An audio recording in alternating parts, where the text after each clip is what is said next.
ფურცელი დაიხუროს და 20-28 წლის არჩევნებისთვის მზადება დაიწყოთ. ჩვენსაც ვაკეთებთ. ჩვენ ვცდილობთ რომ მოვიპოვოთ ვადამდელი არჩევნები. გამოვა არ გამოვა 2028-ის იკითხო ვეღარ წავა ქართული ოცნება. ჩვენ ვცდილობთ რომ ეს გავაკეთოთ.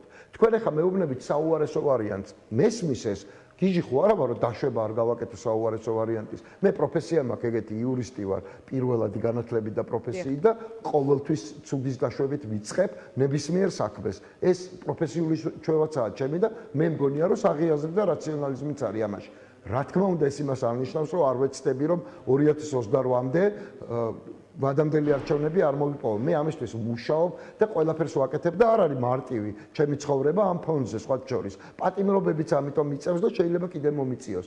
მაგრამ ის რომ ჩვენ უნდა ვიბრძოლოთ ბოლომდე არჩევნების გამოსაგლეჯად, ვადამდელი იქნება ეს თუ 2028-ის, ნებისმიერ შემთხვევაში საუბარი იყოს დემოკრატიულ არჩევნებზე დიანა, მე მგონი ეს უტყუარი ამბავია. კიდევ ერთხელ ვამბობ, მე არ ვაუქმებ და არც ერთი ჩემი გუნდელი, არც პარტიაში, არც კოალიციაში და დარწმუნებული ვარ არც ალიანსში არ აუქმებს არჩევნებს, როგორც მთავარ თუ არა ერთადერთ ხელისუფლების ცვლილების შესაძლებლობას. რას ლაპარაკობ?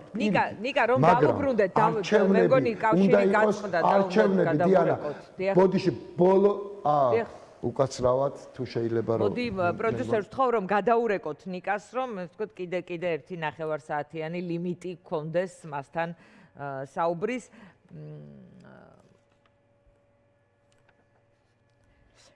კი ბატონო დავურეკავთ ნიკას ვლაპარაკობთ არჩევნებზე მაგრამ მანამდე აუცილებლად საინტერესოა კიდევ ერთხელ რომ ხაზი გაუსვათ ნიკა ხვალ რა ტიპის კითხვა რომ არ დაგვავიწყდეს იქნება დასმული საზოგადოებისთვის ანუ რასთან დაკავშირებით მოიკითხავთ მათ აზრს? დიანა, მე გითხარით, მე მინდა მაგალითად საზოგადოებასთან გულწრფელად გეუბნებით, იმიტომ რომ სულ რაღაცა რეფერენსების გაკეთება მიწევს ჩვენს ინტერვიუებზეც და საუბრებზეც, არა მხოლოდ საჯარო, ანუ სატელევიზიო, არამედ ისედაც. ჩვენ ხშირად გვისაუბრია აი პარლამენტში შესვლა არ შესვლაზე, უბრალოდ ჩემთვის გადმოკისრებაზე რაღაცა სხვა მხრიდან. მე ძალიან მინდა ადამიანებთან ამაზე საუბარი, იმიტომ რომ თავის დროზე 20-25 წელს როცა ჩვენ არჩევნებში არ მივიღეთ მონაწილეობა ადგილობრივი თვითმმართველობის მიუხედავად იმისა რომ ყველაზე უფრო რეიტინგული ოპოზიციური ძალა ვიყავით მაშინ და სხვებმაც არ მიიღეს მონაწილეობა ვინც უფრო რეიტინგული იყო ვიდრე ისინი ვინც მიიღო მონაწილეობა აქ სხვა ტიპის დაკვეთა იყო მე ეს ბევრჯერ მithქვამს ჩვენ გქონდა კონკრეტული დაკვეთა ჩვენი ამორჩევლისგან რომ ამის გაკეთება არ შეიძლება ჩვენ არ ვენდობით ამ სისტემას და არ მოვალთ არჩევნებზე ამის გამო იქნა მიღებული ეს ხდება პოლიტიკაში ასეთ ფუნდამენტურ საკითხებზე გადაწყვეტილების მიღება მე ძალიან დიდი სურვილი მაქვს რომ იგივე ტიპის სხვათა შორის ლიდერი ჩემ აზრს გეტყვით გაითიშა ნიკას კი ბატონო კიდევ ერთხელ ვცდით დაკავშირებას გვაქვს თუ არა შესაძლებლობა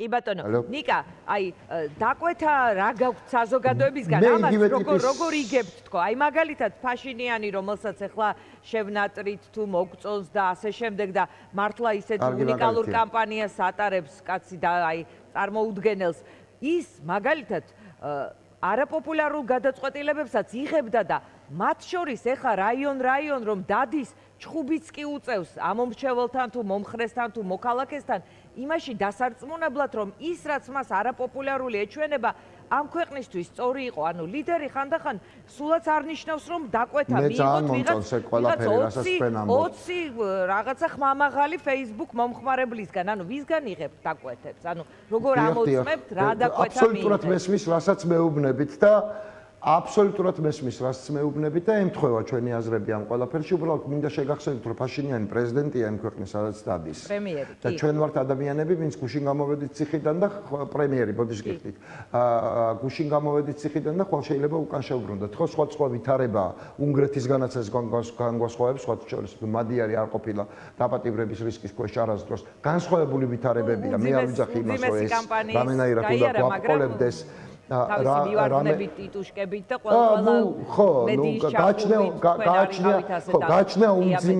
გაჩნია უმძიმეს რას ვეძახით უფულობას და პატიმრობის საფრთხეს ის არ შეუწუხებია პირდაპირ ვთქვათ, რაც საქართველოში არის პრობლემატური და ნუ ეხლა მით უმეტეს სომხეთსა და მის ხელისუფლებაზე აღარ ვილაპარაკებ.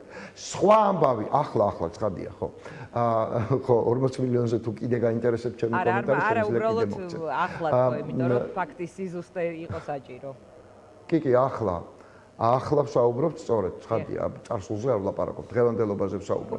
მაგრამ ეს არ ნიშნავს იმას, რომ გვაბრკოლებდეს. ახლა ეთანხმება თუ არა ეთანხმებიან თუ არა ეს ადამიანები ჯერ არ არსებულ, მაგრამ ჰორიზონტზე არსებულ. რა თქმა, ანუ იცით რა, ჰიპოთეტური არაფერი არ არის, პირდაპირ გეუბნებით, რომ ჰიპოთეტური დღეს რაც არის გვეჩვენებოდეს დღეს შეიძლება ხვალ იყოს რეალობა და მით უმეტეს როცა იბრძვი რეალობისთვის რომ ეს რეალობა დააყენო. რა თქმა უნდა, როცა 30, 40,000, 50,000 კაცი დგას, ბუნებრივია რომ ეს შესაძლებლობა ხელიდან არ უნდა გაუშვა და მათ უნდა ელაპარაკო. მათ შორის უნდა კითხო. ჩვენ ძალიან კარგად ვიყავით მზად, არ გვიჭირს ტექნოლოგიები და არც სანახაობა მათ შორის და ნებისმიერი საჯარო ასე ვთქვათ, ღონისძიება სანახაობაც არის, ბუნებრივია, მაგრამ ნუ ხედავთ რა პირობებიც შექმნა ხელისუფლებამ, ჩვენ მაინც ბოლომდე ვეცდებით, მაგრამ რომც არ გამოვიდეს, ძალიან გვინდა რომ საზოგადოების ჩართულობით რიგი საკითხებისა გადავწყვიტოთ და არა მხოლოდ პოლიტიკური საკითხებისა, რომელიც ეხება მაგალითად არჩევნებს და სხვა მსგავს საკითხებს. სოციალურ-ეკონომიკური საკითხებიც, ამაზეც გვინდა ვისაუბროთ, იგივე თუნდაც ძვირშენის საკითხი რო ავიღოთ, რომელიც ბოლო დღეების განმავლობაში განსაკუთრებულად აქტუალური გახდა, დიახ, ოპოზიციას აქვს შესაძლებლობა, რომ ამ მიმართულებითაც იომოს, როგორც ქვეყნის შიგნით, აქციებით, პიკეტირებებით და ასე შემდეგ, მოთხოვნებით, ასევე საერთაშორისო თანამეგობრობასთან კომუნიკაციით. ბუნებრივია, ჩვენ არ ვართ ხელისუფლებაში, ეს კაცილებით უფრო რთულია. კი, ეს ძალიან გვინდა რომ გამოვიდეს ტექნიკურად ეს ჩვენ გამართული გვაქვს, ნახოთ ამის შესაძლებლობას როგორ მოვიპოვებთ, ხელისუფლება რო არ გვაძლევს. ცხადია, მაგრამ ბუნებრივია რომ ჩვენ არ ვაპირებთ ეხა ესკალაციას იმგვარად რომ კიდევ ადამიანები ციხეში გაუშვათ და მეცაც გეტყვით არ ჩვენ არ გვინდა დიდად ციხეში შესვლა. ნამდვილად ეს პასუხისმგებლობაც არის. ყოველ ადამიანს კი არის ყოველ ადამიანს გარეთ მყოფს აქვს პასუხისმგებლობა, იმიტომ რომ პროცესები ვხედავთ უკვე რომ ნებისმიერი დამატებითი ადამიანი ციხეში, განსაკუთრებით პოლიტიკური ლიდერი არის პროცესებისთვის დამაზიანებელი და მათ შორის პასუხისმგებლობა გვაქვს ჩვენი მეგობრების წინაშეც, რომლებიც არიან ციხეში და არა მხოლოდ ჩვენი მეგობრების წინაშე, იმიტომ რომ ჩვენ მათ აქ გარეთ მათი თავისუფლებისთვისაც ვიბრძვით, მათ მინდა მივესალმო და ზუსტად ვიცი, ყველა ვინც ჩამოვთვალე და არც სახელობითაც არ ჩამომიტყვიათ, ისინიც იდგებიან ხვალ აქციაზე, უბრალოდ იქნებიან არახილვადი დამსწრეები ჩვენი აქციის, ასევე იქნებიან არახილვადი დამსწრეები ჩვენი აქციის ჩვენი ემიგრანტები. მე მინდა რომ მათაც ვუთხრა, რომ სატელევიზიო ჩართულობის შესაძლებლობა ექნებათ ტექნოლოგიურად და მიიღონ მონაწილეობა აუცილებლად თუ ყველაფერი კარგად წავიდა ეს კენჭისყრაში მონაწილეობასაც მივაღებიებთ მათ ემიგრანტებს, რომლებსაც ქართულმა ოცნებამ წაართვა ხმის უფლება, ჩვენ გვინდა რომ რაღაც ნაწილში მაინც დაუბრუნოთ ეს ხმის უფლება და მნიშვნელოვანი გადაწყვეტილებები მათთან ერთადაც მივიღოთ და იცით რომ უამრავი ემიგრანტია. ამიტომ ამგვარი გადაწყვეტილებები გვინდა მივიღოთ და დიანა, შენ რასაც მეკითხები რომ აი პოლიტიკა მოკვდა, რაღაცა არაფერი არ ხდება, კი იმაში გარკვეულწილად გეთანხმებით, რომ შესაძლებელია ოპოზიციამ შედეგები მოიტანოს იმგვარად პოლიტიკურმა ძალამ, უпростоრად იმგვარად, რომ არ იყოს ხელისუფლებაში. ამიტომ ამ მიმართულებით ჩვენ გვინდა რუტინული საშინაო დავალებებიც დავიტოვოთ, მაგალითად ძვირშენთან დაკავშირებით, რომ ვიცოდეთ ზუსტად, რომ საზოგადოების დაკვეთა არის ამგვარი და ცოდნა ოღონდ იმიტომ კი არ გვინდა, რომ პრობლემის იდენტიფიკაცია საზოგადოებისგან მოვიდეს. ჩვენ უკვე ვიცით, რომ ეს პრობლემა, ჩვენ თანამონაწილეობა გვინდა, რომ თუ ვიტყვით, რომ ძვირშენის საკითხისთვის ვიბრძოლებთ ოპოზიცია და ხალხი ერთად, მაშინ ოპოზიციამ უნდა ვიცოდეთ, რომ თუ დაგჭირდა პიკეტირება, აქცია, მოთხოვნა და შემდეგ საზოგადოება მყისიერად გაჩნდება ჩვენს გვერდით. ის საზოგადოება, რომელიც ამ გადაწყვეტილებას მიგვაღებიებს ხვალ მაგალითად, ხო? იმიტომ რომ საერთაშორისო თანამეგობრობასთანაც ბევრი მუშაობა შეიძლება იგივე ჩვენის მიმართულებით და დაფინანსებაზე, გრანტის მოპოვებაზე და ამავდროულად ამას ხელისუფლება არ შვება. ჩვენ შეგვიძლია რომ ეს მათ ნაცვლად მაინც გავაკეთოთ. ესეც საკითხები კიდევ არის, რომელიც ხელისუფლებაში ყოფნის გარეშე შეგვიძლია რომ გადავწყვიტოთ ან ყოველ შემთხვევაში მაქსიმუმი გავაკეთოთ ჩვენი შესაძლებლობების ოღონდ ხალხთან ერთად. შეუძლებელია ოპოზიციამ ხალხის გარეშე იოპერიროს და წარმატებას და შედეგს მიაღწიოს. ეს უბრალოდ შეუძლებელია. ხელისუფლებას ეს რაღაც თვალსაზრისით კიდევ შეუძლია, ოპოზიციას არა. ნიკა, თქვენი მიმართვის თუ ეს ვთქვათ პოსტულატების თუ რაღაც პროგრამის გაცნობის შემდეგ, რომელიც ეხებოდა არჩევნებში, როგორ არჩევნებში იღებთ მონაწილეობას, იქ არის მთელი რიგი პუნქტები. მე წინა ეთერში სტუმრად ვყავდა გიორგი ვაშაძე, რომელმაც თქვა, რომ ეს არ გულისხმობს ან არ საჭიროებს თანამშრომლობას ხელისუფლებასთან. იქ არის პუნქტები, მათ შორის ასეთი, რომ თქვათ სასამართლო დავები განიხილოს შეთანხმების საფუძველზე შედგენილმა სასამართლო კოლეგიებმა. და ასე შემდეგ, თქვათ პარიტეტის პრინციპით ჩამოყალიბება და ასე შემდეგ. აი, როგორ წარმოგიდგენიათ კომუნიკაციის და ეს ვთქვათ დიალოგის ან კონსულტაციის გარეშე ხელისუფლებასთან იმ პირობებში, რა თქმა უნდა, ისინიც თუ მოისურვებენ ამას, მოხდეს, ვთქვათ, რაღაც ტიპის შესრულება ამ პროგრამის. მე არ მისმენია არ მისმენია ამ ინტერვიუსთვის, ამიტომ აგერ დავწერეთო და უნდა შეასრულონ, უნდა არაო და აი რა ვიცი, როგორ შეთანხმების საფუძველზე კოლეგია ვის და ვის შორის შეთანხმების. არ მისმენია კიდე ერთხელ, ამიტომ არ ჩაუღრმავდები გიორგის თქვენ როგორ ხედავთ ეთერში და არც გავცემ. ჩემს პოზიცია არა გამორიცხულია. საზოგადოებრივი შეთანხმება გვჭირდება ჩვენ ყველას იმაზე, რომ ქვეყანაში ვითარება უნდა შეიცვალოს. ქართული ოცნება ხელისუფლებაში ვერ უნდა დარჩეს და არ უნდა დარჩეს, მაგრამ ეს არის ჩემი პოლიტიკური პოზიცია. ეს ერთიანი ჩარჩოთი უნდა გადაწყდეს, რომ ჩვენ გავდივართ დემოკრატიულ არჩევნებში. კი, მე არ მგონია, რომ ქართული ოცნება ამას ნებაყოფლობით დათმობს და ვიბრძვი იმისთვის, რომ ასეც დავათმობინო, მაგრამ მან უნდა დათმოს თავისთავად ცხადია. როცა ვსაუბრობთ იმაზე, რომ ბიზინა ივანიშვილი უნდა გაქრეს და აორთქლეს და არჩევნები თავისში ჩამოვარდეს, მე ესე არ მგონია. არჩევნები ბიზინა ივანიშვილმა უნდა დანიშნოს. მაგრამ ეს მას არ უნდა. ჩვენ უნდა ვაიძულოთ, რომ მან დანიშნოს არჩევნები A და B ეს არჩევნები იყოს დემოკრატიული. ამაზე არის ლაპარაკი, თორე ხა ის რომ ეს ყველაფერი გამოვა თავისით, მე ძალიან გამეხარდება, რომ ისე დასუსტეს ქართული ოცნება, რომ უბრალოდ ოფისებიდან გაქრეს და ქვეყნის გარეთ გაიქცეს. მაგრამ უბრალოდ ეს რეალისტური არ მგონია. მე პირადად და შესაბამისად სხვასაც ვერ დავაჯერებ, რომ ეს რეალისტურია. როგორი საარჩევნო წესრიგი იქნება, ამაზე ლაპარაკი არ მოგიწევთ. არ ხედავთ ვითარებას, სადაც თქვენ და ხელისუფლება ელაპარაკებით ერთმანეთს. მე სხვა არ მithქვამს, მე მგონი პირიქით თქვით, ჩვენ საუბრობთ საერთო წესების დადგენაზე, ბუნებრივია უნდა ელაპარაკო იმას, ვისაც არ აღიარებ ხელისუფლებად, მაგრამ ეფექტურ კონტროლს ახორციელებს, ხო, ჩოხობიცით, მე არ არ გამორიცხავთ, რომ არ ბაზუსტებ, რომ მაგრამ ეფექტური კონტროლი მათია. არ გამორიცხავთ კომუნიკაციას ამ თემებზე, თუ ასეთი აუცილებლობა დადგება დღის წესრიგში. არა, მე არ თქვენ და 2003 წლის ვარდების რევოლუცია ხო გახსოვთ? რა, ყველაფერი ხელისუფლების გადაბარება ხო როგორ მოხდა ხო გახსოვთ? და ლაპარაკი შეხვედრით ბოლოს რევოლუციის არა, მე როგორ წარმოგიდგენიათ ლაპარაკის, ნახეთ, მაგიდის ირგვლივ მსხდომი ადამიანები იღებენ საბოლოო გადაწყვეტილებას შვიდობიანი ცვლილებების თაობაზე და ვარდების რევოლუცია შვიდობიანი ცვლილება იყო. ეს შემიძლია ვთქვა დანამდვილებით და საბოლოო ჯამში საარჩევნო გარემო იქნება ეს გადაბარება არ არის როგორი ტემპერამენტიც არა საარჩევნო გარემო როგორი იქნება ეს არის ჩემთვის სწორედ გადაბარება თორე ხელისუფლება მაჩუქეს მე არავის არ ვთხოვ და არც ნახეთ მე არ მჯერა იმისი რომ ვიღაცა გაიქცევა მასობრივად ამ ქვეყნიდან მე მჯერა იმისი რომ ბიძინა ივანიშვილს ვაიძულებ დანიშნოს არჩევნები და B ეს არჩევნები იყოს ნამდვილი არჩევნები ამაზე ვლაპარაკობ მე ვინმეს თუ აქვს სხვა რამის უფრო მარტივი უფრო მოკლე გამოსავალი ძალიან დიდი სიამოვნებით დავეთანხმები და გავყვები.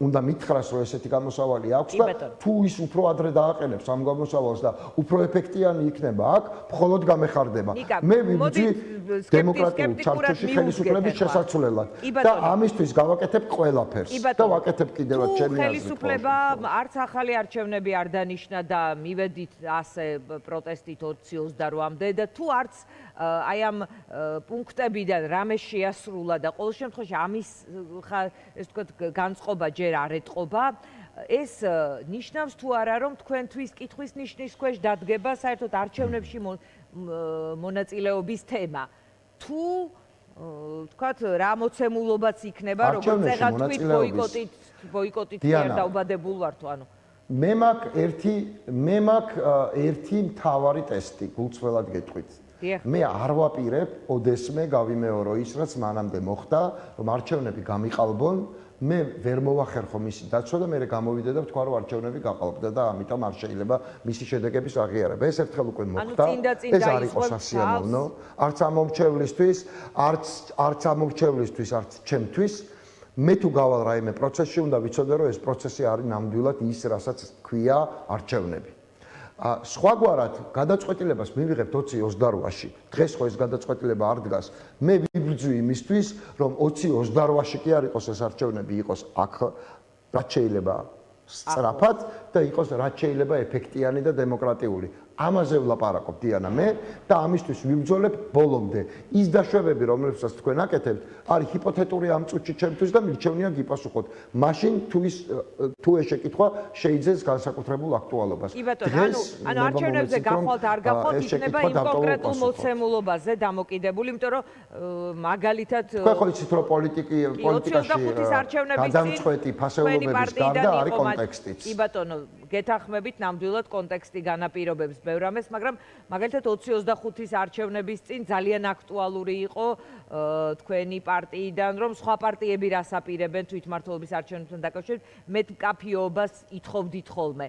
ახლა ჯერ ამის დრო არ არის ფიქრობ და რა კონტექსტი მე მგონია რომ სხვა პარტიებმა 2 წლით ადრე მკაფიობა უცნაური იქნებოდა მით უმეტეს როცა გათვალოთ სხვა შედეგზე ანუ ვადამდელი არჩევნებისთვის არა 2 წლით ადრე ეს არ იყო 2 თვით ადრე იყო და მაგაზე საყიდულობდნენ 4 თვით ადრე ჩვენ ჩვენ ვიბრძვით ვადამდელი არჩევნებისთვის დიანა საქმე მაგაშია სწორედ ჩვენ ვიბრძვით ვადამდელი თუ როგორ დავარქვათ როგორც გნებავთ ახალი არჩევნებისთვის ხო ჩვენ ვიბრძვით ამისთვის და ამაზე ვსაუბრობთ ახლა ამ წუთში ის რაც მიგვაჩნია ამ წუთში მთავარ ამოცანად ამაზე შემიძლია პასუხი გაგცეთ თუ ეს არ გამოდის თუ მაინც 2028 მერე რა ხდება ამაზე ვილაპარაკოთ მერე ოღონდ არა 2028-ის არჩევნებამდე 3 თვით ადრე მაგაში გეთანხმებით სულია მაგრამ არც დღეს კი ბატონო კი გასაგებია ნიკა რახან თქვენ ახსენეთ ცოტა ადრე მაგრამ არა დღეს